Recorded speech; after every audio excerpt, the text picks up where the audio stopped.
akan disembelih. Mencoba menghindari amukan sapi, sejumlah panitia kurban di Jalan Pembina Matraman, Jakarta ini bahkan tercebur ke sungai.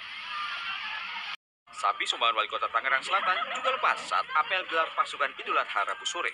Belasan anggota Polres Tangerang Selatan yang sedang khidmat mengikuti apel pun lari kocar-kacir. Assalamualaikum warahmatullahi wabarakatuh. Saya Syifa Aulia Rahma dari kelas KPI semester 1, Fakultas Usuluddin dan Dakwah, Institut Ilmu Al-Quran akan menjelaskan materi tentang kurban dan akikah. Pengertian kurban, menurut bahasa, kurban berasal dari kata koruba, yakrobu, kurban, wa kurbanan, yang artinya mendekati dan menghampiri. Menurut istilah terdapat 4 poin. Yang pertama, niat karena Allah. Yang kedua, menyembelih hewan kurban. Yang ketiga, ada syarat tertentu. Dan yang terakhir, dikerjakan di waktu tertentu, yaitu hari Idul Adha dan hari Tasyrik. Adapun dalil kurban terdapat dalam Al-Quran, Quran Surat Al-Kautsar ayat 1-3. A'udzu billahi minasyaitonir rajim. Bismillahirrahmanirrahim. Inna a'tainakal kautsar fasholli li rabbika wanhar.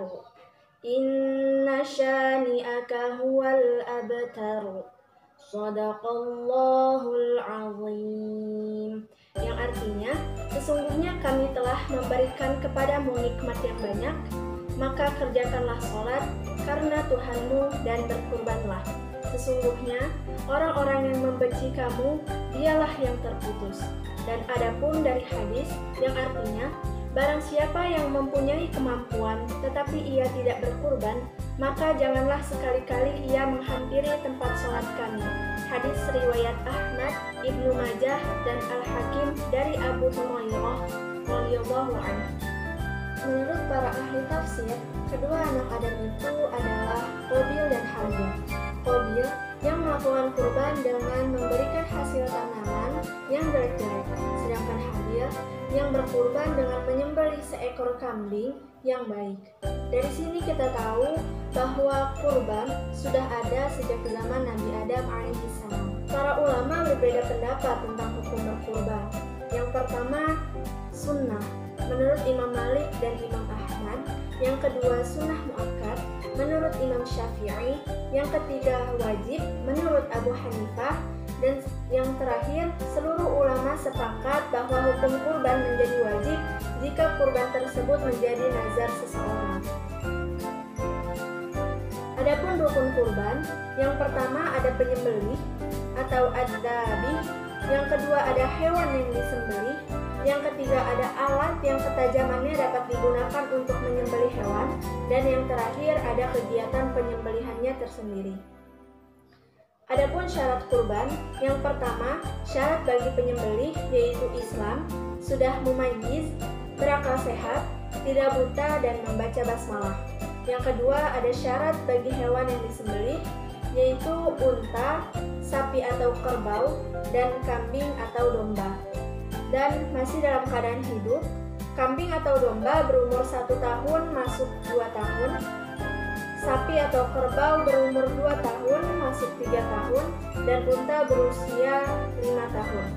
Yang ketiga, ada syarat bagi alat dengan ketajaman yang dapat digunakan menyembelih hewan seperti pisau besi, tembaga, dan lainnya. Yang keempat, syarat bagi kegiatan penyembelihan. Yang pertama, membaca basmalah. Kedua, wajib memutuskan hulqum atau saluran nafas dan saluran makan. Yang terakhir, untuk hewan yang susah ditangkap karena tercebur sumur atau terjepit lehernya boleh disembelih di bagian mana saja, asalkan darahnya mengalir dan mempercepat kematiannya. Banyaknya yang berkurban. Ketentuan kurban untuk hewan kambing, 1 ekor kambing hanya untuk 1 orang. Ketentuan untuk hewan sapi, 1 ekor sapi untuk 7 orang, dan ketentuan untuk hewan unta, 1 ekor unta untuk 7 atau 10 orang. Adapun pembagian cacat hewan kurban, yang pertama, cacat yang disebabkan tidak sah, yaitu buta sebelah dan jelas sekali kebutaannya, sakit dan tampak jelas sakitnya, pincang dan tampak jelas kepincangannya, dan sangat tua tidak punya sumsum tulang. Yang kedua, cacat yang menyebabkan makruh. Yang pertama, telinganya terpotong, tanduknya pecah atau patah. Dan yang terakhir, selain cacat yang disebutkan di atas tidak berpengaruh pada hewan kurban. Selanjutnya adalah materi akikah. Menurut bahasa, akikah berarti memutuskan dan melubangi. Menurut istilah terdapat 4 poin. Yang pertama, menyembelih. Yang kedua, untuk kelahiran anak. Yang ketiga, penyembelihan di hari ke-7. Dan yang terakhir, karena Allah. Dalil akikah, menurut hadis Nabi SAW dari Samurah bin Jundab, bahwasannya Rasulullah bersabda, semua anak bayi tergadaikan dengan akikahnya, yang pada hari ke-7-nya disembelih hewan kambing, diberi nama dan dicukur rambutnya. Hukum-hukum kurban. Yang pertama, sunnah muakkad menurut madhab Syafi'i dan Hambali. Yang kedua, mandub menurut madhab Maliki. Yang ketiga, mubah menurut madhab Hanafi. Dan yang terakhir, wajib menurut madhab Zahiri. Syarat hewan akikah. Yang pertama, kambing sempurna berusia 1 tahun masuk 2 tahun, domba sempurna berusia 6 bulan masuk 7 bulan, tidak boleh ada anggota badan yang cacat dan tidak berpenyakit, dan yang terakhir, dagingnya tidak boleh dijual. Dalam akikah, hewan yang digunakan hanya kambing atau domba tanpa memandang jantan atau betina. Adapun sunnah setelah bayi lahir. Yang pertama, ayah azan pada telinga kanan dan iqamah pada telinga kiri.